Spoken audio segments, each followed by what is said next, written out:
Hello friends, मैं मुकेश बंडवाल एक बार फिर से अपने YouTube चैनल पर आप सबों का हार्दिक स्वागत और अभिनंदन करता हूं। मॉक टेस्ट सीरीज के अंतर्गत हमने 3 वीडियोस अब तक अपलोड किए हैं, जिसमें हमने 75 क्वेश्चंस यानी कि 25 क्वेश्चंस से ईच वीडियो हमने डाले हैं, जो सब के सब बहुत ही महत्वपूर्ण है।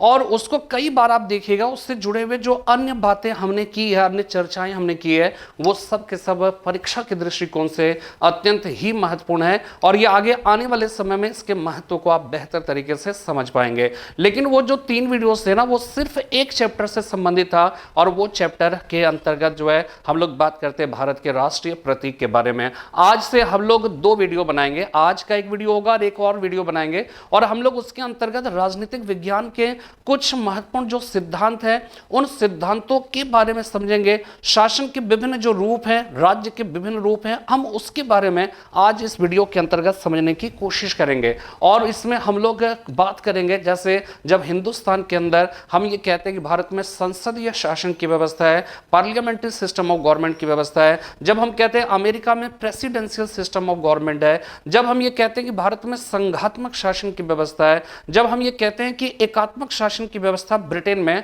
तो आखिर में इस सब का मतलब होता क्या है। जब हम लोग कहते हैं राज्य क्या है, ठीक है, राज्य के बारे में जब बात करते हैं तो राज्य के अंतर्गत वो कौन कौन सी 4 विशेषताएं आती है, उन सब के बारे में आज के इस क्लास में हम सब चर्चा करेंगे। उससे संबंधित जो प्रश्न हैं, उन प्रश्नों को लेंगे। 25 क्वेश्चंस, 25 क्वेश्चंस है, जैसा कि हमने आपको पहले से ही ये वायदा कर रखा है कि 25 क्वेश्चंस का सेट जो है वो बनाऊंगा। और जो भी बच्चे एडमिशन लेना चाहते हैं वो एडमिशन लीजिए, ठीक है। हम कोशिश करेंगे कि इसको, लेकिन क्या है कि बहुत देर तक, बहुत दिनों तक पब्लिक डोमेन में ये सारी चीजें इस तरह से देना थोड़ा सा हमारे लिए वास्तव में जो है अफोर्डेबल नहीं हो पाता है, ठीक है। मैं ईमानदारी से अपनी बात कहता हूं कि पूरी प्रक्रिया है, और उसके तहत फिर एक फाइनल जो है हम एंकरिंग कर रहे होते हैं, ठीक है ना। लेकिन इसके पीछे बहुत सारे काम होते हैं, तो इसलिए मैं 1-2 वीडियोस और डालूंगा पब्लिक डोमेन में। लेकिन जो भी अगर टेस्ट सीरीज में एडमिशन लेना चाहते तो वो जल्द से जल्द एडमिशन ले लीजिए। शुरुआत में इस वीडियो के प्रारंभ में हमने आपको पूरा जो है लिस्ट जो है वो दिया हुआ है। और कोई प्रॉब्लम होगी तो वहां पे जो नंबर है, उस नंबर पे आप डायरेक्ट हमको SMS कर सकते हैं, बातचीत कर सकते हैं, संवाद स्थापित कर सकते हैं, ठीक है। तो चलिए देर ना करते हुए हम लोग बोर्ड पे चलते हैं। हम लोग समझते हैं कि देखिए यहां पे सबसे पहला जो सवाल है वो है राज्य शब्द का सर्वप्रथम प्रयोग किसने किया था, ठीक है। ये अरस्तु आपको मालूम होगा, ठीक है। मैकियावेली ने एक पुस्तक की रचना की थी, प्रिंस नामक पुस्तक, ठीक है। प्रिंस नामक पुस्तक की रचना की थी। और आप एक और बात समझिएगा, भारत का मैकियावेली जो है वो किसे कहा जाता है, वो कहा जाता है कौटिल्य को, ठीक है। भारत का मैकियावेली किसे कहा जाता है, कौटिल्य को कहा जाता है, ठीक है। तो मैकियावेली हो गया। इसके बाद प्लेटो है, प्लेटो की पुस्तक का नाम है रिपब्लिक, ठीक है। प्लेटो की पुस्तक का नाम रिपब्लिक है। और यहां पे ये ध्यान रखिएगा, सुप्लेअसी याद रखिएगा, ठीक है। सुप्लेअसी। सिकंदर के गुरु का नाम अरस्तु, अरस्तु के गुरु का नाम प्लेटो, और प्लेटो के गुरु का नाम क्या था, सुकरात था, ठीक है, सुकरात था। अब यहां पे देखिए कि राज्य शब्द का सर्वप्रथम प्रयोग किसने किया, मैकियावेली ने। और मैकियावेली ने अपनी पुस्तक प्रिंस में उन्होंने जो है वो क्या है कि राज्य के लिए स्टेटो शब्द का प्रयोग किया, ठीक है। राज्य के लिए स्टेटो शब्द का प्रयोग मैकियावेली ने अपनी पुस्तक प्रिंस में किया था। और ऐसा माना जाता है कि राज्य शब्द का सर्वप्रथम प्रयोग मैकियावेली ने किया था, जिसने द प्रिंस नामक एक पुस्तक की रचना की थी। हिंदुस्तान के कौटिल्य से कह सकते हैं कि मैकियावेली का कंपैरिजन, या मैकियावेली से कौटिल्य का कंपैरिजन किया जाता है, और कौटिल्य को भारत का मैकियावेली कहकर पुकारा जाता है। और ऐसा इसलिए क्योंकि कौटिल्य के जो विचार थे, या मैकियावेली के जो विचार थे, वो कौटिल्य से मिलते जुलते थे, कौटिल्य भी ये कहता था, उसी प्रकार मैकियावेली भी ये कहा करते थे कि वास्तव में हमें साम दाम दंड भेद, जिस भी तरह से नीति का जो है वो पालन करना पड़े, लेकिन हमें राज्य का हित सर्वोपरि जो है मेरे लिए होना चाहिए, ठीक है। इस तरह के बहुत सारे प्रिंसिपल्स थे। उन सभी बातों की जो है वो क्या है कि चर्चा जो प्रिंस क्या, या कह सकते हैं कि जो द प्रिंस नामक पुस्तक में इटली के प्रशासन से संबंधित मैकियावेली ने जो जिक्र किया, ठीक उसी तरह से कौटिल्य ने भारत के प्रशासन, विशेषकर मौर्यकालीन प्रशासन के संबंध में जानकारी दी है, ठीक है। तो यहां पर यह समझना है कि राज्य शब्द का सर्व सर्वप्रथम प्रयोग किसने किया था? उसने किया, मैकियावेली ने किया था द प्रिंस नामक पुस्तक में, और इसके लिए जिस शब्द का प्रयोग किया था वो शब्द स्टेटो है। यहां पर इस बात को समझिएगा, राज्य के अंतर्गत जो है ना चार अनिवार्य, चार उसके एसेंशियल जो है फीचर्स माने जाते हैं, और वो चार अनिवार्य जो विशेषताएं होती है वो कौन कौन सी होती है, किस क्षेत्र को हम राज्य कहेंगे। ठीक है, राज्य किसको कहेंगे? तो एक निश्चित भूभाग हो, ठीक है, उसमें पॉपुलेशन निवास करता हो, ठीक है, उसमें सरकार हो और साथ में संप्रभुता हो। संप्रभुता का मतलब यहां पे आगे बताएंगे। संप्रभुता जो शब्द है ना उसका इंग्लिश वर्ड है सोवेरेंटी, और सोवेरेंटी वर्ड जो है वो क्या है कि वो वर्ड निकला है सुपर एनस। सुपर एनस का मतलब है जो अपने आप में सर्वोच्च हो, जिसके ऊपर कोई ना हो, ठीक है, जिसके ऊपर कोई ना हो, अपनी नीतियों के मामले में सर्वोच्च अधिकार रखता हो, अपनी नीतियों के निर्धारण में वो स्वतंत्र हो। तो यहां पे संप्रभुता का मतलब ये हो गया जो अपने आंतरिक और बाह्य मामले में क्या हो, स्वतंत्र हो। ठीक है, जब हमने हिंदुस्तान की बात करें, जब हम प्रीअम्बल की बात करते हैं, जब हम लोग कहते हैं हम भारत के लोग भारत को एक संपूर्ण प्रभुत्व संपन्न, यहां पे प्रभुत्व संपन्नता का मतलब हो गया कि हम संप्रभु हैं, हम एक सोवरेन स्टेट है, सोवरेन राज्य की तरह है जो अपने आंतरिक और बाह्य मामले में क्या है, स्वतंत्र है। ठीक है, हम लोग जो है अभी अक्सर जो है इंडिया और चाइना के बीच जो अभी विवाद का जो मामला है, भारत की सरकार ने क्या कहा? भारत की सरकार ने यह कहा कि वास्तव में हम क्या है कि हम अपने पड़ोसियों के साथ बेहतर संबंध स्थापित करना चाहते हैं, हम पड़ोसियों के आंतरिक मामले में हस्तक्षेप नहीं करना चाहते, लेकिन यही उम्मीद मैं पड़ोसियों से अपने भी देश के लिए करता हूं। और अगर जो है चाइना ने जो है वो क्या है कि भारत में अगर उसने क्या है कि उसने इस तरह की परेशानी क्रिएट की है, तो भारत अपनी संप्रभुता की रक्षा करना जानता है। क्या है इसका मतलब? आप इस चीज को समझिएगा। ठीक है, तो चार चीजें होनी चाहिए। एक तो क्षेत्र होना चाहिए, निश्चित भूभाग। भारत का नक्शा देख लीजिए, एक निश्चित भूभाग है, बस ये मेरा है भाई। आप पीओ के कब्जा किए हो तो वो जो है वो भी तो मेरा ही है। ठीक है, इसके बाद जो है गलवान घाटी में आप जो है वो क्रिएट किया रहे प्रॉब्लम जो है वो भी मेरा ही है, मेरा भी है। तो ये सारे क्या है कि निश्चित भूभाग होनी चाहिए। दूसरी बात, वहां पॉपुलेशन है, हमारे देश में 1 अरब 30 करोड़ लोग निवास करते हैं, 130 करोड़ लोग निवास करते हैं, तो ये एक पॉपुलेशन जो है होना चाहिए। राज्य को हम उसी को कहेंगे जिसमें, जंगल को राज्य तो कहेंगे नहीं, ठीक है, और जंगल को एक इंडिपेंडेंट स्टेट नहीं कहेंगे, वो स्टेट के अंदर आ सकता है। तो यहां पे पहली बात निश्चित भूभाग, दूसरी बात पॉपुलेशन, तीसरी बात सरकार होनी चाहिए, और चौथी बात सॉवरेंटी होनी चाहिए, संप्रभुता होनी चाहिए। ठीक है ना, इसलिए जो है नेक्स्ट देखिएगा कि सरकार निम्न में से किसकी एजेंसी है। ठीक है, किसकी एजेंसी है? संप्रभुता की एजेंसी है, समाज की एजेंसी है, राज्य की एजेंसी है, राजनीतिक दल की। तो यहां पर आप इसको समझिएगा कि वास्तव में राज्य के जो चार होते हैं विशेषताएं, ठीक है ना, वो एक निश्चित भूभाग हो गया, दूसरी बात आबादी है, तीसरी बात सरकार है, और चौथी बात संप्रभुता है। तो वास्तव में यहां पे पूछ रहे सरकार किसकी एजेंसी है?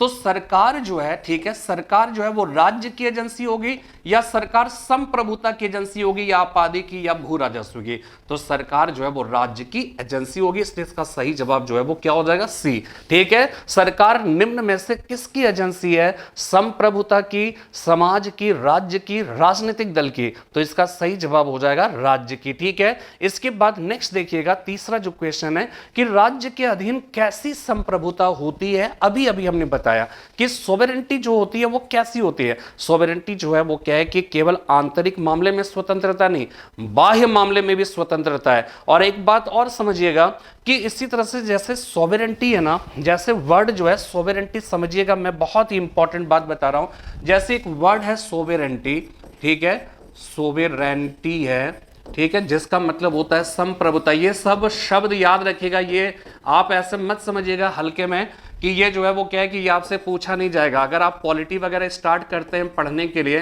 तो ये सारे शब्द आपके जो है वो क्या है कि क्लियर होने चाहिए। सोवेरेंटी मतलब होता है संप्रभुता, और एक वर्ड है सुजेरेंटी, और ये सुजेरेंटी जो शब्द है ना, इसका मतलब है अधिराजत्व। ठीक है, इसका मतलब है अधिराजत्व। अब यहां पे देखिए, सोवेरेंटी का मतलब है जो आंतरिक और बाह्य दोनों मामले में स्वतंत्र हो, और सुजेरेंटी का मतलब है जो आंतरिक मामले में स्वतंत्र हो लेकिन बाह्य मामले में स्वतंत्र ना हो। जैसे लॉर्ड वेलेस्ली की सहायक संधि जो है वो उसके अंतर्गत जो भारत के प्रिंसली स्टेट्स थे, जो देशी रियासत थे, उसके ऊपर अधिराजत्व की स्थापना, जिसको पैरामाउंटसी भी कहा जाता था और सुजेरेंटी कहा जाता था। उसमें यह होता था कि जो स्थानीय जो देशी रियासत होते थे, जैसे ही वो सहायक संधि के अंतर्गत बनते थे, वैसे ही उसके बाह्य मामले जो है वो खत्म हो जाते थे। आंतरिक मामले में सैद्धांतिक रूप से जो है उसको स्वतंत्रता होती थी, लेकिन व्यवहारिक रूप से वो भी खत्म हो जाता था। तो यहां पर ये ध्यान रखिएगा, जब हम संप्रभुता की बात करते हैं, जब हम सॉवरेनिटी की बात करते हैं, तो इसका मतलब ये होता है कि हम अपने आंतरिक और बाह्य दोनों मामले में स्वतंत्र है। लेकिन जब अधिराजत्व की बात की जाती है, जब सुजेरेंटी की बात की जाती है, तो इसका मतलब यह है कि हम आंतरिक रूप से स्वतंत्र है, लेकिन बाह्य मामले मेरे पास नहीं है, किसी और के अधीन है। ठीक है, तो यहां पे सरकार निम्न में से किसकी एजेंसी है, यह हमने आपको बताया राज्य की। इसके बाद हमने बताया कि राज्य के अधीन कैसी संप्रभुता होती है। अब देखिए क्या है, केवल बाह्य, ठीक है, केवल आंतरिक हो जाएगा, सुजेरेंटी हो जाएगा।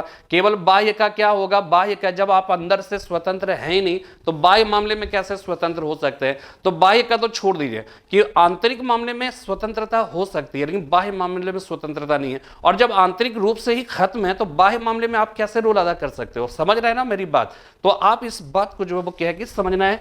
तो यहां पे केवल बाह्य हो नहीं सकता, केवल आंतरिक अगर होगा तो सुजेरेंटी हो जाएगा, तो वो हो जाएगा सुजेरेंटी।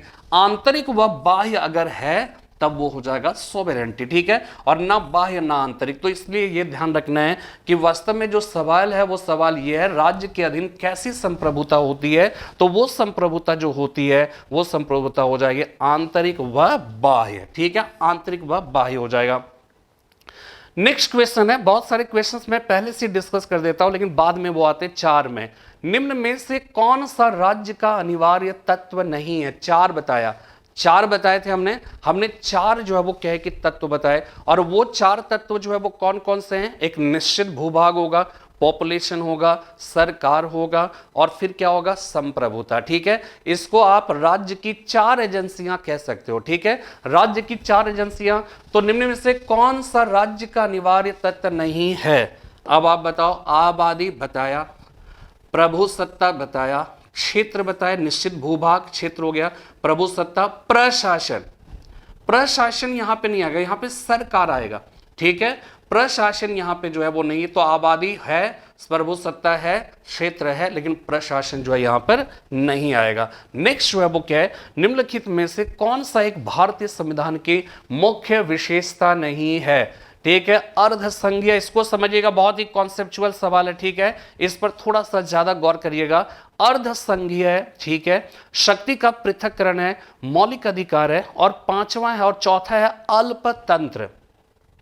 यहां पे ये समझिएगा कि अर्धसंघीय, इसको क्वासी फेडरल कहा जाता है। ठीक है, इसको क्वासी फेडरल कहा जाता है। और किसने कहा था, ये वियर महोदय ने भारत के संविधान को क्वासी फेडरल कहा था। शक्ति का पृथक्करण का मतलब है राज्य के 3 अंग होते हैं। ठीक है, आपको मालूम है, वो है विधायिका है, इसके बाद कार्यपालिका, और तीसरा है न्यायपालिका। ठीक है, विधायिका, कार्यपालिका, न्यायपालिका, सब में शक्तियों का पृथक्करण, सेपरेशन ऑफ पावर है। विधायिका कानून बनाती है, कार्यपालिका लागू करती है, और न्यायपालिका क्या करती है, न्यायपालिका ये देखती है कि कानून का सही तरीके से पालन हो रहा है अथवा नहीं हो रहा है। ठीक है, तो यहां पे ये ध्यान रखिएगा, शक्तियों का पृथक्करण है, शक्तियों का पृथक्करण हिंदुस्तान में है। लेकिन आपको ये याद रखना है कि वास्तव में जो सेपरेशन ऑफ पावर है ना, विधायिका, कार्यपालिका, न्यायपालिका, इस कॉन्सेप्ट को समझिएगा। एक छोटा सा सवाल है, बहुत आसान सा लग सकता है, लेकिन यहां पर समझने वाली बात यह है कि हिंदुस्तान में क्या है कि सबसे पहले इसको समझिए, सरकार के कितने राज्य, सरकार के 3 अंग होते हैं, विधायिका, कार्यपालिका, न्यायपालिका। विधायिका जो है वो क्या करती है, कानून बनाती है। कार्यपालिका क्या करती है, लागू करती है। न्यायपालिका क्या करती है, देखती है। न्यायपालिका 2-3 काम करते हैं। पहला काम ये करती है कि जो मतलब कह सकते हैं कि जो कानून बने हैं उसके हिसाब से काम हो रहा है अथवा नहीं हो रहा है। ठीक है, पहली बात। जो नहीं कर रहा है वो क्या करेगा, उसको दंडित करता है, और फिर संविधान की रक्षा करता है। इस तरह के काम, संविधान की व्याख्या, विवेचना करता है। तो ये न्यायपालिका का काम है कि संविधान में जो लिखी हुई बातें हैं उसका क्या असली जो है उसका मतलब मायने क्या है, ये मायने जो है वो कौन निर्धारित करेगा? सुप्रीम कोर्ट ऑफ इंडिया, वो डिसाइड करेगा कि इसका असली मायने क्या है, ठीक है।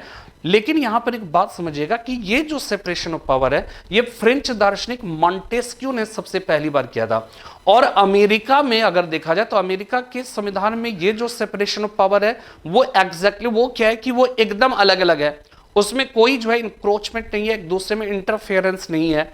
लेकिन अगर हिंदुस्तान की बात की जाए तो यहां पर उस तरह से सेपरेशन ऑफ पावर नहीं है, लेकिन उस तरह से नहीं है जिस तरह से अमेरिका में है। कैसे नहीं है? तो आप देखिएगा कि हम कहते हैं विधायिका, संसद, संसद कानून बनाती है, तो इसी संसद के अंग के तौर पे कार्यपालिका है। कार्यपालिका किसका सदस्य है? कार्यपालिका सदस्य जो है वो संसद का होता है। तो कार्यपालिका विधायिका का भी अंग है, और विधायिका के सारे सदस्य में एक जो है कुछ लोगों का, कुछ पार्टी विशेषकर जो चुनाव में जीता है, उसको संसद अपनी तरफ से कहती है कि आप जो है शासन करिए, इसलिए संसदीय शासन की व्यवस्था है। यहां कार्यपालिका शासन तो करता है, लेकिन किसके अभिन्न अंग के रूप में करता है? संसद के अभिन्न अंग के रूप में। इसीलिए हिंदुस्तान में संसदीय शासन की व्यवस्था की जाती है। इसीलिए कार्यपालिका जो काम करती है वो किसके प्रति उत्तरदायी होती है? संसद के प्रति। मोदी सरकार से जब भी सवाल पूछा जाएगा अगर संसद में, तो आप हो सकता है कि आप टाइम ले सकते हैं कि आज नहीं मैं कल दूंगा, कल नहीं मैं परसों दूंगा आपको, लेकिन देना तो पड़ेगा। और जवाब इसलिए संसद में देना पड़ेगा, जैसे बहुत सारे राहुल गांधी जो है वो क्या है कि मतलब सदन के बाहर वो अक्सर सवाल पूछते हैं कि ये एक सवाल आपको, ये जो है हमने इतने सवाल किए, सरकार ने जवाब नहीं दिया, लेकिन सरकार ये कहती है कि मैं संसद में जवाब दूंगा, मैं पार्लियामेंट में जवाब दूंगा। तो वास्तव में क्या है कि पार्लियामेंट में जवाब आपको देना पड़ेगा। क्यों देना पड़ेगा? इसलिए देना पड़ेगा क्योंकि संसद ने अपनी तरफ से आपको नियुक्त किया है। संसद में जो बहुमत दल का नेता होता है वही तो सरकार, वही तो प्रधानमंत्री बनते हैं ना। समझ में बात आ रही है ना? तो वहां पे संसद के सदस्य के रूप में आपको वहां पे चुना गया है। इसलिए आप समझ जाइए कि बहुत सारे जो कह सकते हैं कि लोग जो है, ये सवाल आता है कि क्या भाई संसद का सदस्य हुए बिना कोई व्यक्ति मंत्री बन सकता है? बन सकता है, 6 महीने तक, मैक्सिमम 6 महीने। 6 महीने के अंदर अंदर आपको संसद का सदस्य तो बनना ही पड़ेगा, ये आपको ध्यान में रखना है, ठीक है। तो ये अपने आप में क्या हो जाएगा? इंपॉर्टेंट हो जाएगा। इसको ध्यान रखिएगा कि सेपरेशन ऑफ पावर हिंदुस्तान में है, शक्तियों का पृथक्करण है।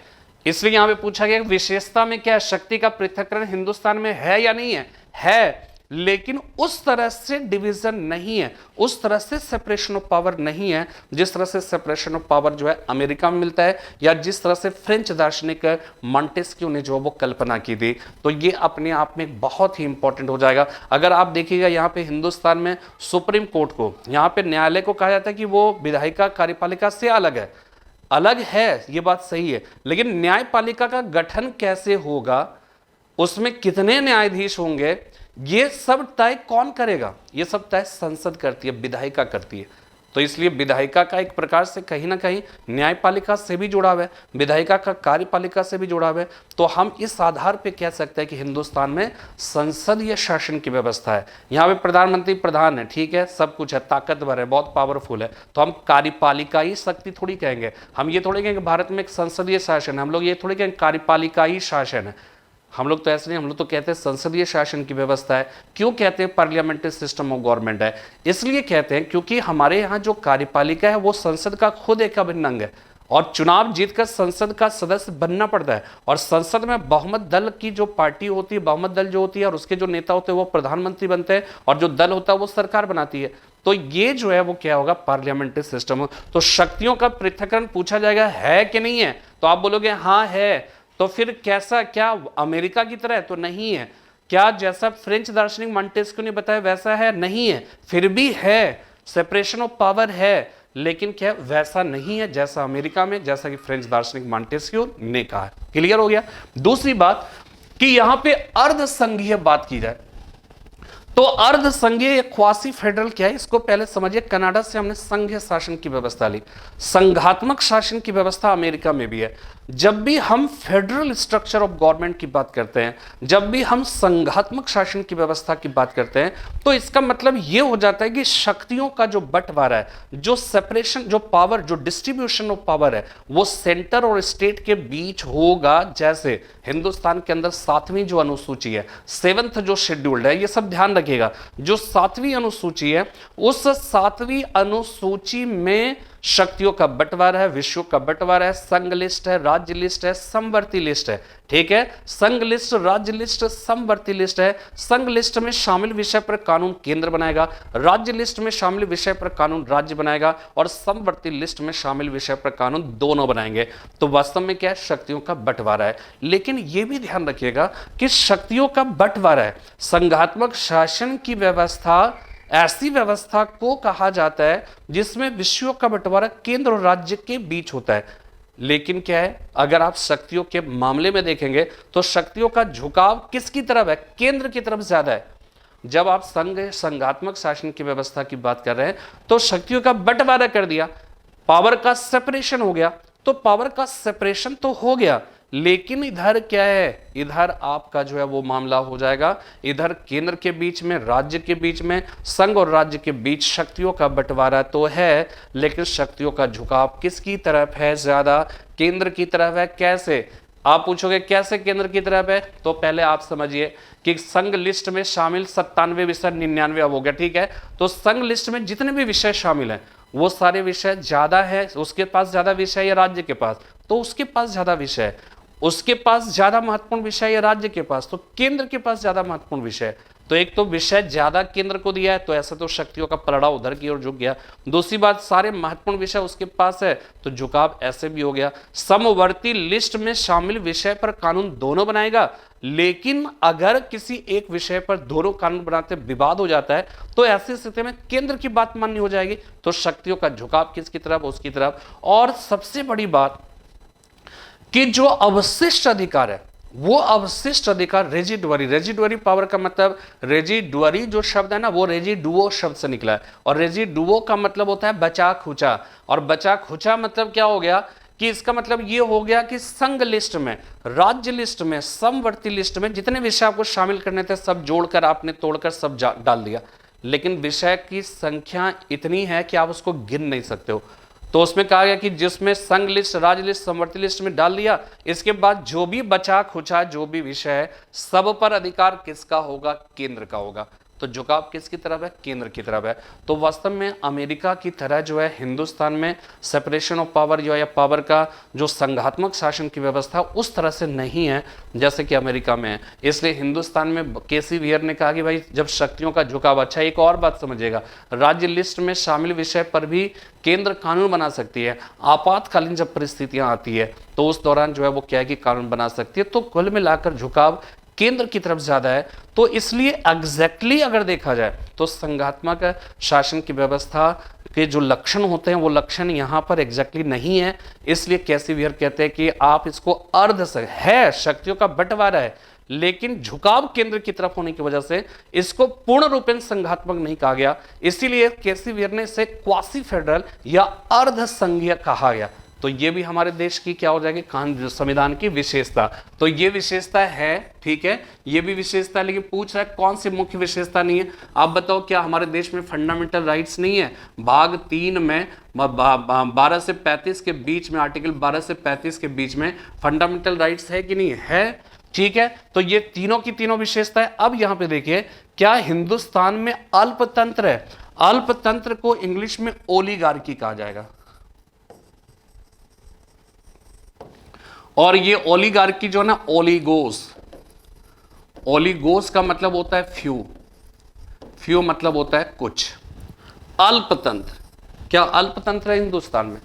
हिंदुस्तान में ना अल्पतंत्र है, ना ही धर्मतंत्र है जिसको थियोक्रेसी कहा जाता है, ना ही राजतंत्र है जिसको मोनार्कियल सिस्टम ऑफ गवर्नमेंट कहा जाता है, ना ही कुलीन तंत्र है, ठीक है, ना ही तो इस तरह के, ना ही फांसीवाद है, ना ही मार्क्सवाद, मतलब इस तरह की कोई चीज नहीं है। हिंदुस्तान में क्या है? लोकतंत्र। हिंदुस्तान कैसा है? गणतंत्र है। तो गणतंत्र लोकतंत्र है, अल्पतंत्र नहीं है। इसलिए हम ये कह सकते हैं कि भारत के संविधान की कौन सी विशेषता नहीं है? तो नहीं है, कौन सी विशेषता नहीं है? अल्पतंत्र। अब देखिए नेक्स्ट, संवैधानिक राजसी।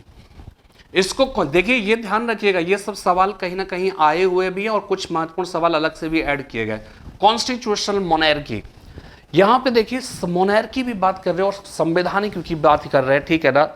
कॉन्स्टिट्यूशनल मोनैर्की का एक बहुत बेहतरीन उदाहरण है ब्रिटेन।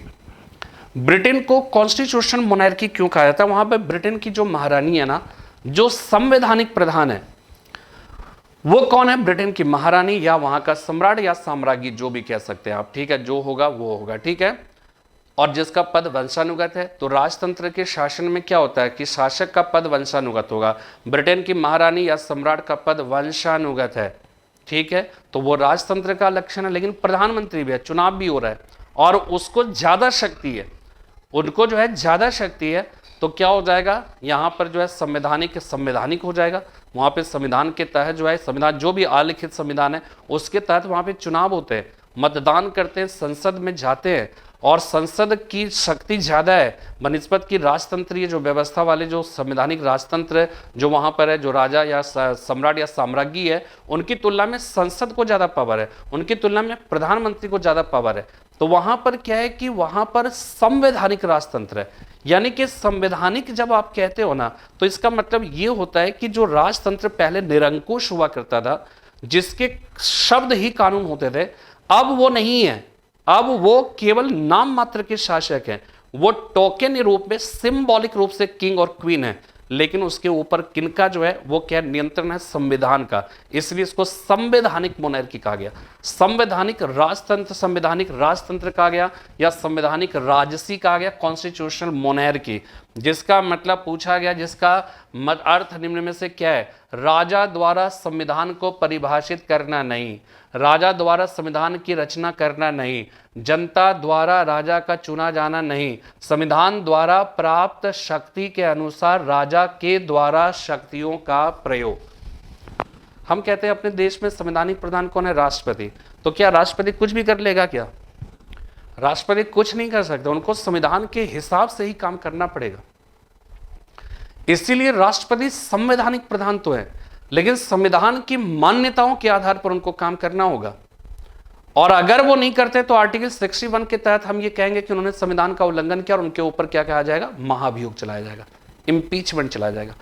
अगर कोई संविधान की कोई बात अप्रासंगिक है तो आप ये नहीं कह सकते अप्रासंगिक और उसके बाद आप कोई भी काम, कोई भी कदम उठा लीजिए। अगर आपको लगता है अप्रासंगिक है तो पहले उसको संविधान के संशोधन के तहत, संशोधन की प्रक्रिया के तहत संशोधन करिए, उसमें जो नई व्यवस्था जोड़ना चाहते हैं जोड़िए, पहले संसद द्वारा पारित होगा, उसमें पहले संशोधन होगा, तब आप उसके हिसाब से कदम उठा सकते हैं। ऐसा नहीं कि भाई मैं अभी पहले कदम उठा रहा हूं, हाँ उसके तहत जो है आर्टिकल 123 दिया गया, अध्यादेश की बात है, वो अलग चीज है, लेकिन आप ऐसे नहीं उठा सकते हो। आपको पहले संसद से पारित किसी अधिनियम के तहत उसमें संशोधन करना होगा और संशोधित होने के बाद ही जाकर उस तरह का कदम उठा सकते हैं, ठीक है, ये ध्यान में आपको रखना है। तो राजा द्वारा, तो संविधान द्वारा प्राप्त शक्ति के अनुसार राजा के द्वारा शक्तियों का प्रयोग। किस प्रकार की सरकार में ईश्वर के नाम पर पुजारी शासन करते हैं? ध्यान रखिएगा, फासिस्टवाद नहीं हो गया, ये नहीं, धर्मतंत्र। धर्मतंत्र को इंग्लिश में कहा जाता है थियोक्रेसी।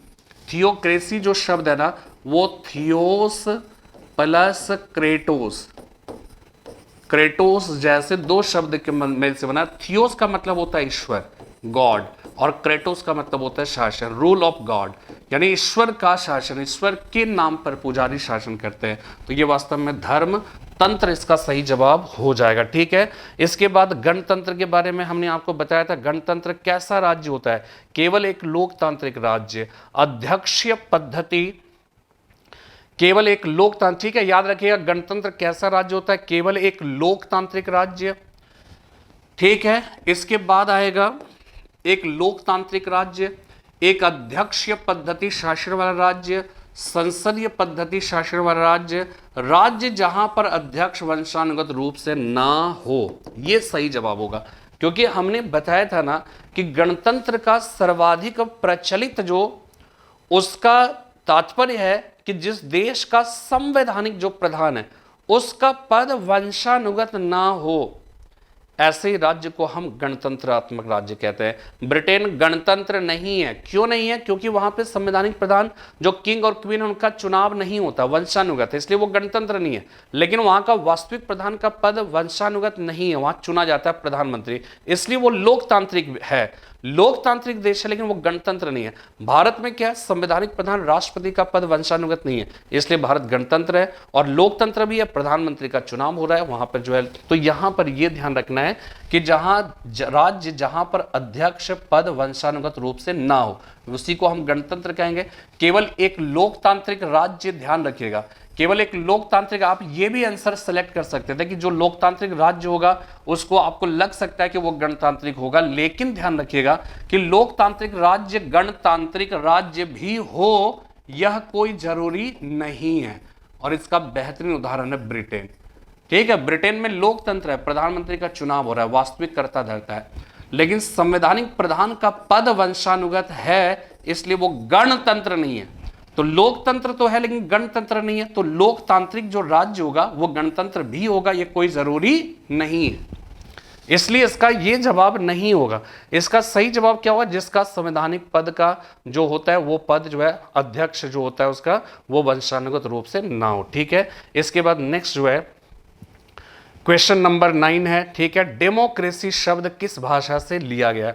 देखिए 2-3 बातें समझिएगा। डेमोक्रेसी, ठीक है, डेमोक्रेसी हो गया, रिपब्लिक हो गया, कॉन्स्टिट्यूशन हो गया, जितना भी क्रेसी शब्द लगा होगा ना, थियोक्रेसी, डेमोक्रेसी, ठीक है, जितना भी जो है थियोक्रेसी, डेमोक्रेसी और जो भी है उसमें आप देखिएगा जितने भी क्रेसी शब्द लगे हुए हैं वो सब के सब हो जाएंगे ग्रीक भाषा के शब्द। लेकिन कॉन्स्टिट्यूशन कहीं क्रेसी है? नहीं, वो लैटिन भाषा के शब्द हो जाएंगे। गणतंत्र, रिपब्लिक लैटिन भाषा के शब्द है। यह सवाल पूछा गया है कि गणतंत्र या डेमोक्रेसी शब्द पूछा गया, जो मैं यहाँ पे कि डेमोक्रेसी कौन सी भाषा का शब्द है, तो ये डेमोक्रेसी जो वर्ड है ना वो ग्रीक भाषा का शब्द है। लेकिन अगर रिपब्लिक पूछा जाएगा तो लैटिन भाषा का शब्द है, और अगर जो है ये पूछा जाएगा कॉन्स्टिट्यूशन किस तरह के शब्द हैं तो वो शब्द हो जाएगा आपका लैटिन भाषा का शब्द हो जाएगा। ठीक है, तो डेमोक्रेसी शब्द किस भाषा से लिया गया है? तो लैटिन, ग्रीक भाषा का शब्द। ठीक है, ये हो गया। लोकतंत्र के 2 रूप होते हैं। ठीक है, अब यहां पे देखिए, पहले इसको समझिए तब हम क्वेश्चंस देखेंगे कि वास्तव में देखिए लोकतंत्र जो है हमारे देश में लोकतंत्र है। लोकतंत्र का मतलब क्या है? जनता का शासन, जनता के लिए, जनता के द्वारा जनता का शासन। तो अभी जनता के लिए, जनता के द्वारा छोड़ दीजिए, वो तो है जनता का शासन। अब आप बताओ लोकतंत्र में यानी एक ऐसा तंत्र जिसमें शासन जनता का हो, तो क्या जनता डायरेक्ट शासन कर सकती है? 1 अरब 30 करोड़ आबादी, चाइना का जो है वो क्या है 1.5 अरब, जो भी जितना है। अब आप बताओ कि क्या ये डायरेक्ट जनता का शासन हो सकता है? नहीं हो सकता है। ये डायरेक्ट जो जनता का शासन है वो वहीं पे हो सकता है जहां छोटा सा देश है, जहां छोटा सा राज्य है, जहां 1000-1200 की आबादी हो, वहां पे लोकतंत्र, डायरेक्ट लोकतंत्र चल सकता है। लेकिन वास्तव में क्या, जहां बड़ी आबादी है वहां पर आप डायरेक्ट डेमोक्रेसी स्थापित नहीं कर सकते। वहां पे क्या करती है जनता अपने अपने क्षेत्र में, मान लीजिए 10 लाख आबादी है किसी एक क्षेत्र में, वहां से एक प्रतिनिधि को चुनना है मान लीजिए, ठीक है ना, तो एक प्रतिनिधि को चुनना है, तो हम लोग क्या करेंगे, इलेक्शन कराएंगे और इलेक्शन करा के उस प्रतिनिधि को चुनेंगे और उसको भेज देंगे और कहेंगे कि आप इस पूरी आबादी को आप रिप्रेजेंट करोगे। समझ में बात आ रही है?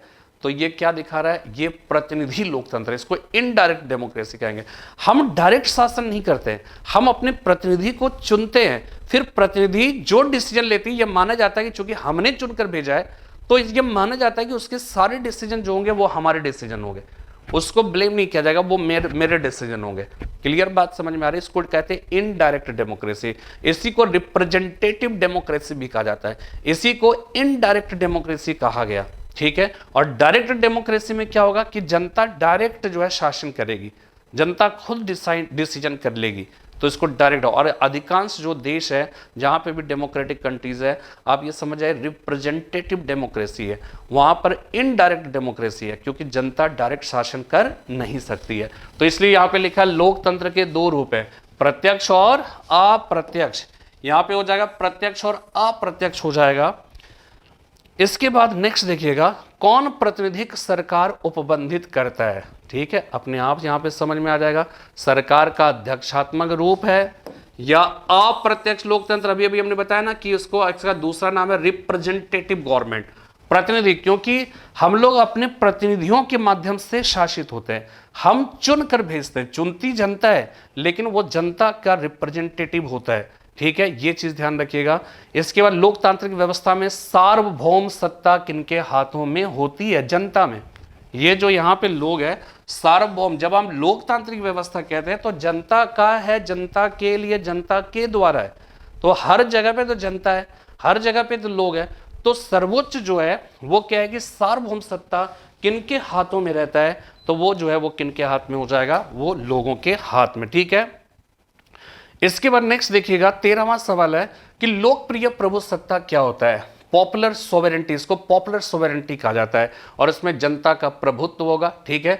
पॉपुलर सोवेरेंटी का मतलब होता है जनता का प्रभुत्व, ठीक है, जनता का प्रभुत्व, जनता के प्रतिनिधि का प्रभुत्व हो जाएगा, ठीक है, ठीक है। इसके बाद विधि शीर्ष का प्रभुत्व और राज्य के शीर्ष का प्रभुत्व। तो वास्तव में देखिए लोकप्रिय प्रभुसत्ता क्या है? तो इसमें जनता के प्रतिनिधि का प्रभुत्व हो जाएगा। सामान्य तौर पर अगर देखा जाए डायरेक्ट जो है वो क्या है कि वो तो जनता का प्रभुत्व है, लेकिन जनता तो डायरेक्ट शासन करती नहीं है, जनता के प्रतिनिधि शासन करते हैं, इसलिए जनता के प्रतिनिधि का प्रभुत्व हो जाएगा, ठीक है। इसके बाद देखिए कौन सी शासन पद्धति अन्य से बेहतर है? क्योंकि यह शासन का अधिक जवाबदेही वाला रूप है। क्यों है? अब आप देखिए लोकतांत्रिक, इसका सही जवाब है लोकतांत्रिक। राजतांत्रिक क्यों नहीं हुआ? क्योंकि यहां पे राजा सर्वे सर्वा है, ठीक है, यहां पे राजा सर्वे सर्वा है, जो कुछ भी करता है उसको किसी के प्रति उत्तरदायी होने की जरूरत नहीं है, तो यह अधिक जवाबदेही वाला राज्य नहीं होगा, पहली बात। दूसरी बात कुलीन तंत्र, कुलीन तंत्र में कुछ लोग जो है वो शासन करेंगे सिर्फ इसलिए क्योंकि वो कुलीन परिवार से संबंध रखते हैं, तो ये भी क्या है? ये भी जवाबदेही अधिक नहीं होंगे। एक तांत्रिक में जो है बस तानाशाही रवैया है, यहां पर भी जवाब देनी है, तो जवाबदेही जहां पे भी होगा वो लोकतांत्रिक व्यवस्था में ही होगा। इसलिए कौन सी शासन पद्धति अन्य से बेहतर है? क्योंकि वह शासक का अधिक जवाबदेही वाला रूप है, ठीक है। इसके बाद देखिए 15वां में किसमें सरकार को अपने निर्णयों वह उठाए गए कदमों का आधार लोगों को बताना होता है? वही बात मैं बता रहा था, कॉन्सेप्ट है एक, सवाल अनेक है, बस इतनी सी बात समझ लीजिए कि देश का जो प्रधानमंत्री होता है, जब हम ठीक है, लोकतंत्र की बात करते हैं तो जनता अपने प्रतिनिधियों को चुनकर भेजती है। प्रतिनिधि, आप ये मत समझिए कि आपको चुनकर भेजा गया तो आप जो चाहेंगे वो करेंगे, आपका हक सिर्फ आपकी सैलरी पर है, बाकी जो भी धन है वो जनता के लिए है और जनता के मतलब जो है हित में ही उसका प्रयोग करना होगा। तो यहां पे जो है वो क्या है कि किनमें सरकार को अपने निर्णयों व उठाए गए कदमों का आधार लोगों को बताना पड़ता है, संसद में बताना पड़ेगा, तो वो क्या हो जाएगा? लोकतांत्रिक व्यवस्था में। राजतांत्रिक व्यवस्था में ऐसी बात नहीं हो सकती है, ठीक है। लोकतंत्र की सफलता निर्भर करती है, आप अक्सर जो है बहुत सारे लोग हैं जब किसी सरकार की आलोचना होती है, हालांकि आलोचना सुनना जो है वो क्या है कि बहुत कठिन काम होता है, ठीक है, लेकिन हमारे देश के पूर्वजों ने कहा निंदक नियरे राखिए आंगन कुटी छवाए, बिन साबुन पानी बिना निर्मल करे सुभाए। अगर आपने आलोचना को सही तरीके से, मुझे याद है कि सौरभ गांगुली का कभी आप अगर क्रिकेट का जो इतिहास है उनका अगर आप पढ़ेंगे तो आप सुनेंगे कि आपको मालूम होगा कि पहली बार वो आए थे, लेकिन हमको लगता है 2-4 टेस्ट खेलने के बाद उनको भारतीय क्रिकेट टीम से बाहर कर दिया गया था, उनकी आलोचना बहुत हुई थी। उसके बाद 1-1.5 साल 2 साल के बाद दोबारा आए और दोबारा आए, इसके बाद इस बार छा गए थे सौरभ गांगुली। तो सौरभ गांगुली से ये पूछा गया कि पहली बार जब आप 2-4 टेस्ट खेलने के बाद जब आपको टीम से निकाल दिया गया और आपकी इतनी आलोचना हुई तो उसने आपको कैसा लगा? तब उन्होंने ये कहा कि आलोचना की फेंकी गई ईंटों को अगर संभाल कर रखा जाए तो उसी से सफलता रूपी इमारत को खड़ी की जा सकती है। तो उन्होंने क्या किया? आलोचना को जो है पॉजिटिव वे में लिया, उसको संभाल कर रखा और जो कमियां थी उन कमियों को जो है उन्होंने क्या किया? रेखांकित किया, उन्होंने मूल्यांकन किया और उन कमियों को दूर किया और दूर करने के बाद फिर से आए और फिर देर आए दुरुस्त आए के कॉन्सेप्ट पर उन्होंने काम किया। तो यहां पर यह ध्यान रखिएगा कि जब हम लोकतांत्रिक व्यवस्था की बात करते हैं तो लोकतंत्र तभी प्रबल हो सकता है जब आलोचना का अधिकार लोगों के पास हो, ठीक है। तो यहां पर यह लिखा है कि लोकतंत्र की सफलता निर्भर करती है आलोचना के अधिकार पर एकत्र होने से क्या होना है, निजी स्वतंत्रता की, केवल अपनी स्वतंत्रता की बात करिए तो लोकतंत्र थोड़ी सफल हो जाएगा। संपत्ति के अधिकार की बात करिए नहीं, इसलिए तो संपत्ति के अधिकार को हटा दिया गया 44वां संविधान संशोधन द्वारा फंडामेंटल राइट के दायरे से। तो लोकतंत्र की सफलता निर्भर करती है आलोचना के अधिकार से। सरकार की आलोचना की भाई चाइना के मामले में जवाब दीजिए, तो सरकार ने क्या किया, सारे दल के नेताओं को बुलाया कि नहीं बुलाया, बुलाया ना। क्यों? क्योंकि ये जरूरी है।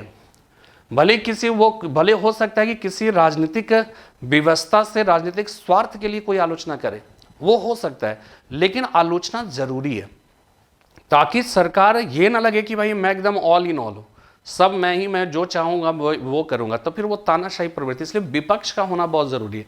हिंदुस्तान में अगर विपक्ष कमजोर हो रहा है तो ये खुशी की बात नहीं है, ये लोकतंत्र के लिए खतरनाक सिचुएशन है।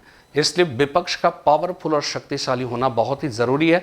विपक्ष के द्वारा पक्ष का यानी सत्ता पक्ष की आलोचना किया जाना बहुत ही जरूरी है। ठीक है, ये बात आपको समझ में आ रही है ना? ठीक है, तो आलोचना का अधिकार, लोकतंत्र की सफलता निर्भर करती है आलोचना के अधिकार पर। ठीक है। 17, कैसी सरकार संवैधानिक कानूनों और नागरिक अधिकारों के दायरे के अंदर ही काम करती है, वही है लोकतंत्र। देखिए ये सवाल हमने सब अलग अलग है, जवाब एक है लेकिन सवाल अलग अलग तरह के हैं, और ये अपने आप में इसलिए मैंने इसको शामिल किया ताकि आप समझिए कि एक जवाब है लेकिन सवाल कितने तरह के हैं, ये अपने आप में बहुत ही इंपॉर्टेंट हो जाता है। तो कैसी सरकार संवैधानिक कानूनों और नागरिक अधिकारों के दायरे के अंदर ही रहकर काम करती है, तो वो लोकतांत्रिक होगा। राजतांत्रिक में कुछ नहीं भाई, मैं शब्द ही कानून है। लुई 14, फ्रांस के जो सम्राट लुई 14 कहता था I am the state. Alauddin Khilji भी कहा करता था कि मुझे मालूम नहीं कि मेरे द्वारा किए गए कार्यों को शरीयत कहाँ तक मान्यता प्रदान करता है, मुझे यह भी मालूम नहीं कि क़यामत के दिन अल्लाह मेरे साथ कैसा व्यवहार करेंगे, लेकिन मैं वही कार्य करना उचित समझता हूँ जो मैं अपने देश और काल के लिए की ज़रूरत मानता हूँ। वो कहता था आई एम द स्टेट, मतलब वो कहता था मेरे शब्द ही कानून है। ठीक है, तो वहाँ पर क्या संविधान नहीं है, अब उसका पॉजिटिव निगेटिव जो भी निकाले, लेकिन वहाँ पर संविधान नहीं है। यहाँ पर है कैसी सरकार संवैधानिक कानूनों और नागरिक अधिकारों के दायरे के अंदर ही काम करती है। आर्टिकल 13 का खंड 2 फंडामेंटल राइट्स, देखिएगा सुनिएगा बार बार, ठीक है ना। आर्टिकल 13 का खंड 2 ये कहता है राज्य ऐसा कोई कानून नहीं बनाएगा जो भाग 3 द्वारा प्रदान किए गए अधिकारों का हनन करता हो। तो आपको जो भी कानून होगा संविधान के दायरे में रहकर करना पड़ेगा। कैसी है, कौन सी व्यवस्था में हो सकता है, लोकतांत्रिक व्यवस्था में ही हो सकता है। इसके बाद किस प्रकार की सरकार में हर वयस्क नागरिक का एक वोट होना चाहिए तथा हर वोट का एक समान मूल्य होना चाहिए। देखिए यहां पे ध्यान रखिएगा कि अगर हम हिंदुस्तान की बात करें तो आर्टिकल 15 कहता है धर्म, मूल, वंश, जाति, लिंग या जन्म स्थान के आधार पर कोई भेदभाव नहीं होना चाहिए। लेकिन अगर यहां पे देखा जाए तो लोकतांत्रिक व्यवस्था में सार्वभौम वयस्क मताधिकार, जिसको कह सकते हैं यूनिवर्सल एडल्ट फ्रेंचाइजी कहा जाता है। यूनिवर्सल जो है एडल्ट फ्रेंचाइजी कहा गया, तो इसमें क्या होता है कि हिंदुस्तान में कोई भी व्यक्ति मतदान कर सकता है, चाहे वो किसी भी जाति का हो, किसी भी धर्म का, किसी भी जेंडर का हो, चाहे वो अमीर हो, चाहे वो गरीब हो। हर एक व्यक्ति के एक मत का एक मूल्य होगा। ठीक है, समान मूल्य होगा समान मत का, लेकिन केवल एक क्राइटेरिया है, केवल एक अंतर है, और वो है उम्र का तकाजा, यानी 18 साल पूरा करने के पहले आप नहीं दे सकते हो। अब आप कहोगे नहीं लोकतंत्र सबको समान अधिकार, नहीं, उम्र का एक क्राइटेरिया, और उम्र इसलिए रखा है ताकि ये एक साइंटिफिक बात है कि 18 साल की उम्र में व्यक्ति को अपनी समझदारी आ जाती है किसको देना चाहिए किसको नहीं देना चाहिए। तो पहले 21 साल था, बाद में इसको 18 साल कर दिया गया। ठीक है, तो यहाँ पर ध्यान रखिएगा कि किस प्रकार की सरकार में हर वयस्क नागरिक का एक वोट होना चाहिए तथा हर वोट का एक समान मूल्य होना चाहिए। तो वो कुलीन तंत्र में नहीं हो सकता है, राजतंत्र में इसमें चुनाव ही नहीं होता है, तो भाई कैसे होगा, एक तंत्र में चुनाव ही नहीं, तो कौन सा हो जाएगा, लोकतंत्र। सब जवाब एक, सवाल अलग अलग है। ठीक है, कौन सी व्यवस्था दूसरों से बेहतर है क्योंकि वह हमें उसकी गलतियों को ठीक करने का अवसर प्रदान करती है। राजतंत्र में आई एम द स्टेट, मैंने कह दिया, अब जो है वो खराब हो अच्छा मानना पड़ेगा। तानाशाही व्यवस्था में कुलीन तंत्र, ये एक तंत्र व्यवस्था, लेकिन लोकतंत्र में ऐसा नहीं कह सकते हो। लोकतंत्र में आप कह ही नहीं सकते हो जो मैंने कर दिया, अब जो तुम्हें करना होगा कर लेगा, आप कह ही नहीं सकते हो ऐसी बात। आपको जो है अगर आलोचना हो रही है, भले कितनी तीखी आलोचना हो, आप उसके प्रत्युत्तर में जवाब दीजिए। लेकिन आप ये नहीं कहते आप कौन होते हैं बोलने वाले, आपकी औकात क्या है, आप हार गए, आप नहीं बोल सकते हो। क्योंकि वहाँ पे आलोचना, लोकतंत्र में यही चीज़ व्यवस्था है। आप तानाशाही आप जो है एक तंत्र में कर लीजिए, या फिर आप कुलीन तंत्र में करिए, आप राजतंत्र में आप कर ही नहीं सकते हो, आपको कोई राइट ही नहीं। लेकिन लोकतंत्र जब बात आएगी तो सवाल जवाब एक है, सवाल अलग अलग है। इसलिए कौन सी व्यवस्था दूसरों से बेहतर है, क्योंकि वह हमें, अगर मैं जो भी कर रहा हूँ अगर गलत है, आलोचना से क्या है कि सरकार बार बार विपक्ष ये कह रही है कि चाइना के मामले में सरकार जवाब दे, वो बतलाए, हम सब उनके साथ हैं, ठीक है, लेकिन बतलाए वो। अब वो सही गलत क्या है, वो किस आधार पे कह रहे हैं, वो अलग चीज़ है। लेकिन क्या है कि ये बात कह रहे हैं और आपको आके बतलाना पड़ेगा। और उन्होंने क्या किया, उन्होंने जो है लोकतंत्र की परंपराओं का आप पालन कर रहे हैं, तो आपको जो है सबको कॉन्फिडेंस में लेकर चलना पड़ेगा। और क्योंकि ये देश का मामला है, ठीक है, जब देश का मामला आंतरिक रूप से जब बात आएगी तब तो ठीक है, लेकिन जब देश पर कोई विपत्ति आएगी तो फिर आपको जो है सबको साथ में लेकर चलना होगा, सबका विश्वास जीत कर चलना होगा, ठीक है। तो कौन सी व्यवस्था दूसरों से बेहतर है, क्योंकि वह हमें उसकी गलतियों को ठीक करने का अवसर प्रदान करती है, तो वो हो जाएगा लोकतंत्र। अगर गलत है तो आप सुधार कर सकते हैं। लोकतांत्रिक संस्थाओं के विकास के लिए कौन सा कारक आवश्यक है, कृषि अर्थव्यवस्था, एक दलीय व्यवस्था, सशक्त सैन्य बल, व्यक्तिगत अधिकारों के प्रति सम्मान। आप बताओ, कृषि अर्थव्यवस्था, ये लोकतंत्र में भी, राजतंत्र में पूरी बात आप समझिए कि आपको मालूम होगा राज्य की जो अशोक है या जो भी शासक राजतंत्रीय शासन है, सबकी आय का मुख्य स्रोत क्या था, सबकी आय का मुख्य स्रोत कृषि से प्राप्त होने वाला राजस्व ही था। तो कृषि अर्थव्यवस्था है अगर, तो वो लोकतंत्र में भी होगा, वो राजतंत्र किसी भी जीवन में होगा, कृषि सब जगह महत्वपूर्ण होगा। तो कृषि अर्थव्यवस्था का लोकतंत्र, राजतंत्र, कुलीन तंत्र, धर्मतंत्र, अल्पतंत्र, इससे कोई मतलब नहीं है, ठीक है। तो इसलिए क्या होगा, लोकतांत्रिक व्यवस्था में इसके लिए कोई जरूरी नहीं। एक दलीय व्यवस्था लोकतांत्रिक व्यवस्था में नहीं होगा। चाइना में एक दलीय व्यवस्था है, ध्यान रखिएगा, चाइना में एक दलीय व्यवस्था। शी जिनपिंग का कोई विपक्ष है, आपने सुना है कभी? इसलिए वो मनमाना करता है, कोई आलोचना करने वाला ही नहीं वहां। और उसने ऐसा संविधान में संशोधन किया कि वो अब जब तक मरेगा नहीं तब तक जो है वो क्या है कि वो जो है वो हट ही नहीं सकता है, ऐसी व्यवस्था उसने किया है। तो वहां पर क्या है, एक दलीय व्यवस्था है, बस ऑल इन ऑल, कोई कुछ बोलेगा नहीं, बोलोगे तो बस समझ लेना, तुम समझ में बात आ रही है। शी जिनपिंग जो है ये अपने आप में एक इंपॉर्टेंट चीज हो जाएगा, ठीक है। तो लोकतांत्रिक संस्थाओं के विकास के लिए एक दलीय व्यवस्था सही नहीं है, ठीक है, इसकी जरूरत नहीं है। सशक्त सैन्य बल, कोई जरूरत नहीं है। व्यक्तिगत अधिकारों के प्रति सम्मान, चाइना में कहा जाता है कि वहां की जनता जो है वो परेशान है। वुहान में जो कोरोना पेशेंट थे, उस कोरोना पेशेंट को गोली मार दी गई, बहुत सारे लोगों को जबरदस्ती घर से निकाला गया। उसके जो है वो क्या है कि उसके घर, जिसको पता चला कि ये इसके घर में कोरोना वायरस के संक्रमित जो है वो क्या है कि पेशेंट है, उसके घर को सील कर दिया गया, बाहर से लकड़ी वगैरह ठोंक कर जो उसको सील कर दिया गया। कुछ मतलब कोई रहम नहीं, कोई रहमो करम कुछ भी नहीं है। तो यहाँ पर क्या हो सकता है, ये लोकतंत्र में नहीं हो सकता है। तो यहाँ पे व्यक्तिगत अधिकारों के प्रति आपको सम्मान रखना पड़ेगा। स्वतंत्र भारत में निम्नलिखित में से कौन सी प्रणाली लोकतंत्र के वास्तविक आधार के विपरीत मानी जाती है? दलीय प्रणाली होगा। लोकतंत्र है तो हमारे देश में कितने बहुदलीय प्रथा है। एक दलीय प्रथा होगी तानाशाही व्यवस्था, बहुदलीय प्रथा होगी तुम नहीं तो हम नहीं तो ये, और इसमें ऑप्शंस जनता के पास रहेगा। तो वो जब चाहेगी जिसको चाहेगी बनाएगी, जिसको चाहेगी गिराएगी, ठीक है ना। तो यहाँ पे क्या होगा कि कौन सी, तो लोकतंत्र के लिए दलीय पार्टी होना चाहिए, संसदीय प्रणाली होना चाहिए, आर्थिक प्रणाली होना चाहिए, जाति व्यवस्था जो है लोकतंत्र के लिए सबसे खतरनाक है। इसलिए जब हिंदुस्तान में बोला जाता है लोकतंत्र दुनिया का सबसे बड़ा लोकतंत्र है, सबसे बड़ा लोकतंत्र है, लेकिन कौन कौन सी ऐसी बात है, इसलिए बार बार एक निबंध आता है, भारतीय लोकतंत्र के समक्ष मौजूद चुनौतियां, मौजूद चैलेंजेस।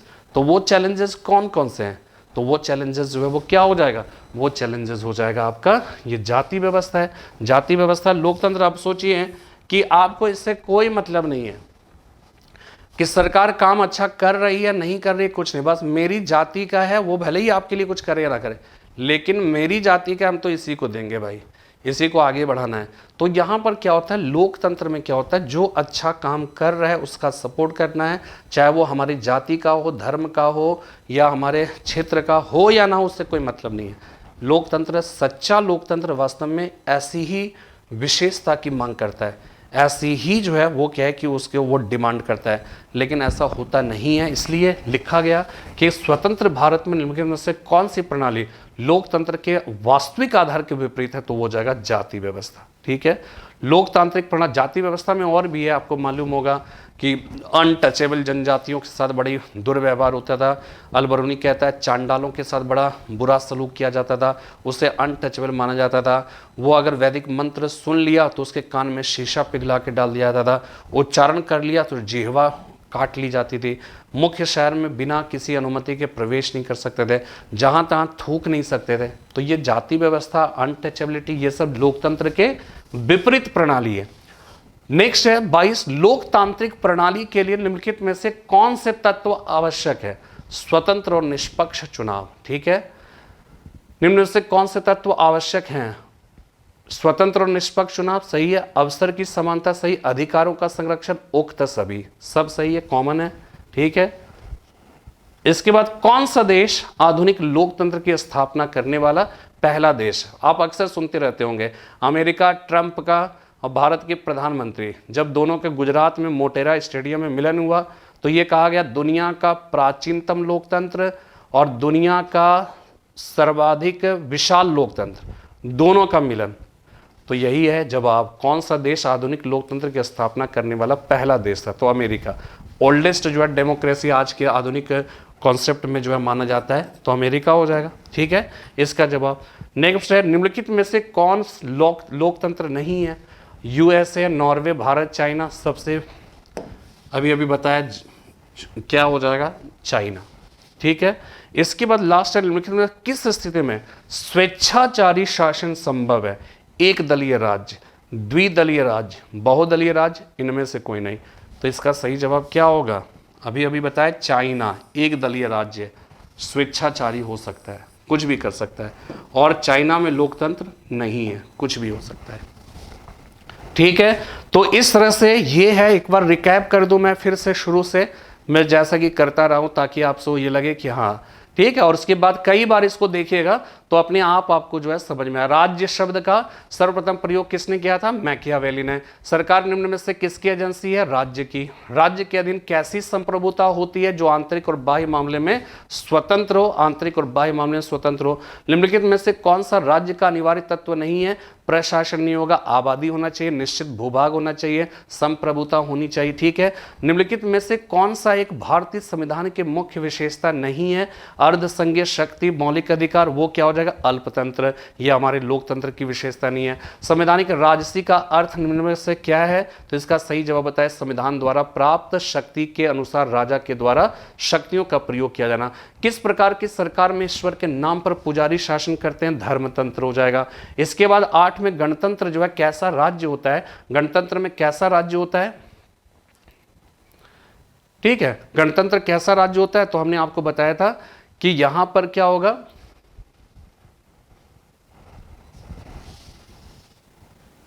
ठीक है, यहां पर क्या होगा?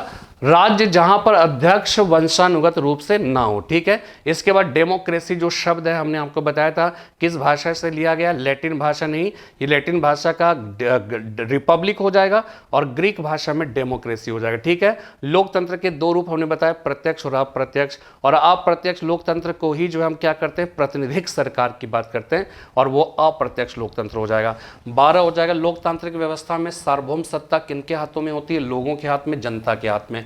लोकप्रिय प्रभु सत्ता क्या है? तो जनता के प्रतिनिधि का प्रभुत्व। ठीक है, जनता डायरेक्ट तो शासन कर नहीं सकती है। ठीक है, कौन सी शासन पद्धति अन्य से बेहतर है? क्योंकि यह शासन का अधिक जवाबदेही वाला रूप है, तो लोकतांत्रिक हो जाएगा। किसमें सरकार को अपने निर्णयों व उठाए गए कदमों का आधार लोगों को बतलाना होता है? लोकतांत्रिक व्यवस्था में। लोकतंत्र की सफलता निर्भर करती है आलोचना के अधिकार पर। ठीक है, कैसी सरकार संवैधानिक कानूनों और नागरिक अधिकारों के दायरे के अंदर ही काम करती है? लोकतांत्रिक में।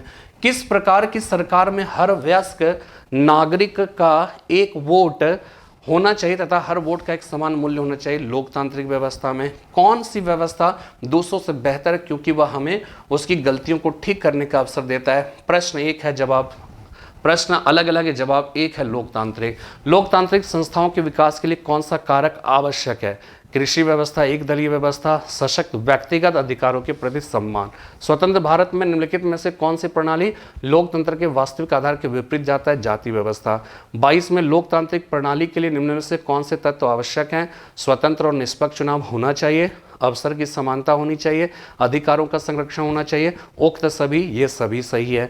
23 कौन सा देश आधुनिक लोकतंत्र की स्थापना करने वाला पहला देश था? अमेरिका। निम्नलिखित में से कौन सा लोकतंत्र नहीं है? चाइना। और निम्नलिखित में से किस स्थिति में स्वेच्छाचारी शासन संभव है?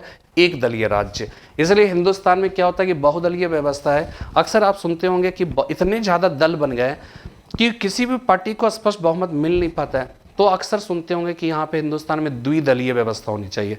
तो वास्तव में क्या होता है कि दल के अधिक होने से लोकतंत्र के लिए अच्छा भी है और बुरा भी है। बुरा ये है कि स्पष्ट क्लियर कट मेजोरिटी नहीं मिल पाती। तो मेरे हिसाब से क्या होना चाहिए कि एक दलीय व्यवस्था तो नहीं होनी चाहिए और बहुदलीय व्यवस्था होनी भी चाहिए। तो उसमें एक मेरे हिसाब से एक लिमिटेशन होना चाहिए कि इससे ज़्यादा पार्टियां नहीं होनी चाहिए, तो जाके फिर लोकतंत्र और बेहतर तरीके से कार्य कर सकती है। ठीक है, फिलहाल आज इतना ही, फिर मिलते हैं फिर एक नए वीडियो के साथ। उम्मीद करता हूं कि आप सब प्रश्नों की, ये मेरा 25 क्वेश्चंस यानी 100 क्वेश्चंस का, पिछले 3 वीडियो में 25 25 75, ये 25 हो गया 100 क्वेश्चंस। और हमने आपसे वायदा किया है कि आपसे जो है वो क्या है कि 50 सेट्स की बात करूंगा, लगभग 1250 सवालों की बात करूंगा। लेकिन ये जरूर ध्यान में रखिएगा कि ये आप चाहेंगे कि हर चीज़ एकदम पब्लिक में सारी बातें मैं इसी तरह से पढ़ा रहा हूँ, तो मेरी मजबूरी थोड़ी सी समझने की कोशिश करेगा। मैंने फीस ऐसे भी बहुत ज़्यादा नहीं रखे हैं, तो जिनको इंटरेस्टेड है, जो इंटरेस्टेड है, इनको समझ लगता है कि हाँ बहुत ही महत्वपूर्ण है, आपके जीवन में कुछ मेजर रोल अदा कर सकता है, तो आप लोग जरूर जो है एडमिशन लीजिए। ठीक है, थोड़ा सा अपना फ़र्ज़ अदा करिए, थोड़ा हम अपना फ़र्ज़ अदा करें। ठीक है, थोड़ा आप आगे बढ़िए, थोड़ा हम आगे बढ़ें और फिर मिलकर हम दोनों आगे बढ़ें। फिलहाल आज इतना ही, फिर मिलते हैं हम लोग एक नए वीडियो के साथ। तब तक के लिए जय हिंद, जय भारत।